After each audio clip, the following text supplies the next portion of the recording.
When I look at what Virginie is doing at Chanel, it seems to me it's softer, it's more feminine. It doesn't move quite as fast as Karl's Chanel did, but maybe that's a good thing. She worked for Karl for so many years. She knew him better than anybody, probably, but she isn't trying to be Karl. And I think that's so important to remember, that she's taken his legacy and she's taken Chanel and she's making it absolutely her own. It's between yesterday and tomorrow. We are in between. And the good thing is that fashion can go from the old world to the new world. We have to adapt with the change of times. And change is the most interesting thing. Because, you know, the past of Chanel, when I took over, it was forgotten. And now I have to push it where the future goes. Karl made Chanel both a house that endures, but a house that changes. Whilst Karl left this tremendous vacuum in the world of fashion and style, the establishment at Chanel handled everything with this sense of really a seamless transition. Like Karl before her, obviously Virginie is immersed in the history of Chanel and the life that Gabrielle led and how much of her personal life influenced her design. Gabrielle Chanel opened her first shop on the Rue Cambon in 1910. She parlayed her very considerable taste into making these cardigans that are unfitted and they just have a tie at the waist and loose-fitting fluid skirt that's cut scandalously short above the ankle. And these are clothes that you can kind of work and function in. By the early 20s, she has built up a couture house that really has a very, very strong point of view. Its hemline a rigid 2 inches below the knee, a gaily colored velvet print suit with matching handbag has the style which for many women has become almost a classic uniform. Chanel was very unfiltered and didn't hold back her opinions. I can imagine she would have had a lot to say about Karl. Everybody designs for an idea of a woman. The other woman can identify with it, like it or not like it, buy it or not buy it. Chanel was good for Karl, but of course Karl was extraordinary for Chanel. He just had this unbelievable instinct for absorbing the zeitgeist. When I came here as a kid, I expected Chanel to be really serious and stuffy. And then as soon as I came, it was like this fun family atmosphere. Karl and everyone made me feel very welcome. He embraced everything. He followed culture, he followed film, he followed literature. He loved society, he loved grand houses. But he also always was watching what was happening on the street. And he always would say to me, let's go for a walk. And we would walk on the street and just see what people were wearing. You know, he was Superman. He was just an extraordinary, extraordinary megaphone for fashion.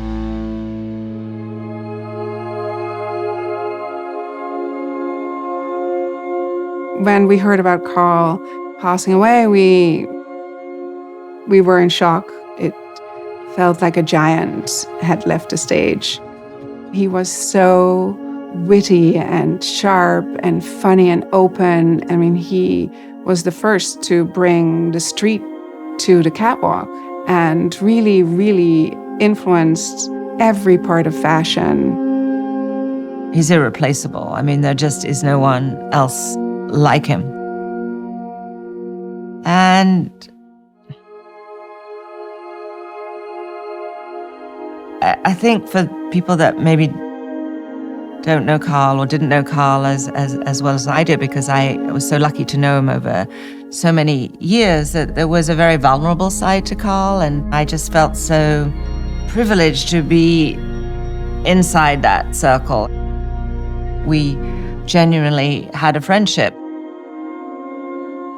I certainly miss our conversations. I miss his honesty. I miss his exuberance. I miss his wicked sense of humor, his love of gossip. I miss everything about him, really. It was not a relationship that I'll ever be able to replace. With him passing, it's a beautiful legacy that he leaves, which lives side by side with Gabrielle Chanel's legacy. I always remember sitting in on an interview that one of our first ladies was giving, and they were asking which first ladies that came before you most influenced you. And she said back, slightly annoyed, I think I'll just be myself. And I think that's Virginie's approach too. For Virginie, taking on the legacy of Karl and of Gabrielle Chanel was in a way easy. Everything is easy here. And hard at the same time. I'm always worried about maybe, is it going to be okay or good? More and more we can see it, that she's infusing her own style and ideas into the collections. She always has that little extra something that makes it more rock and roll and stylish. She always has an edge to her clothes. It's really beautiful without trying hard at all. It just like happens to be incredibly elegant. Like Chanel, she thinks about clothes that she would want and that would enable her to look great while living her life. She's cool and not precious about it. I think that's what I like about Virginie. I do my best, but if it doesn't work, c'est moche, I don't know. But Virginie is a very private person. You have a life in the country as well. Yes. And that's a simple life. Also. And she has a kind of cool exterior because she has a mystique, which I respect. You're kind of like a sphinx of fashion. Ah bon? Yes, I think so. I like simple things, you know. I like to look at things that I know, but after 1 year, you see them in a different way. She wants to communicate through her work. I find it so modern, I find it so now, to put into the light just the process of creation and the teamwork.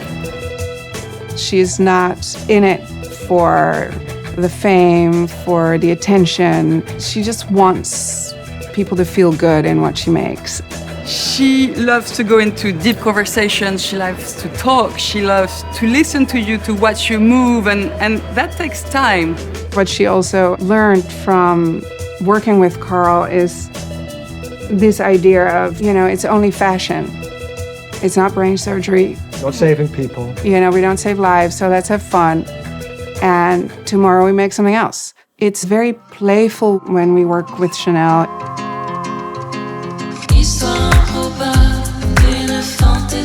There's almost a telepathic connection with Virginie. Like we kind of sense what the feeling would be for a collection. She's much less fashion reference.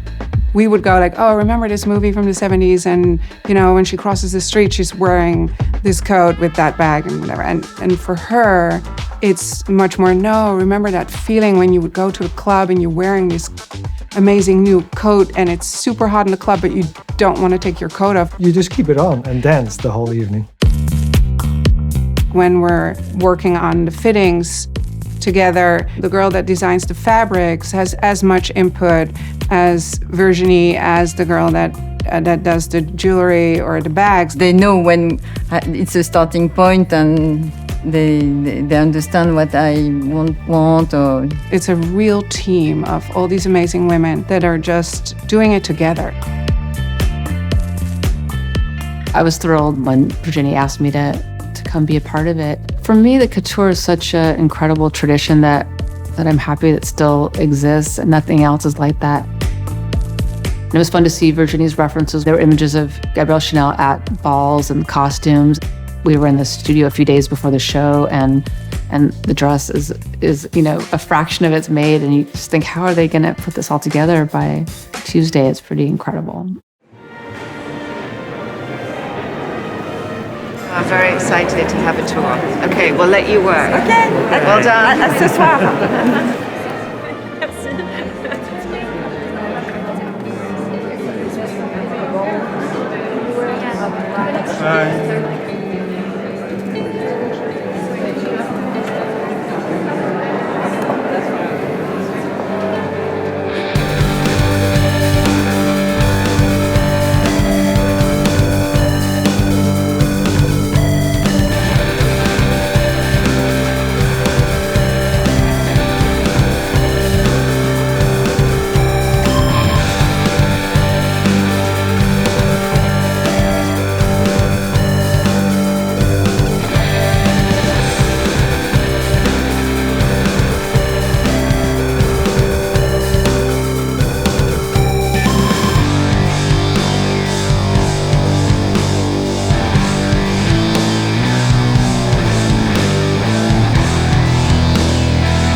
I'm inclined to think that in the work of Virginie, Chanel would see perhaps a slightly closer reflection to her own principles of making woman-friendly clothes that you can move and live and exist in.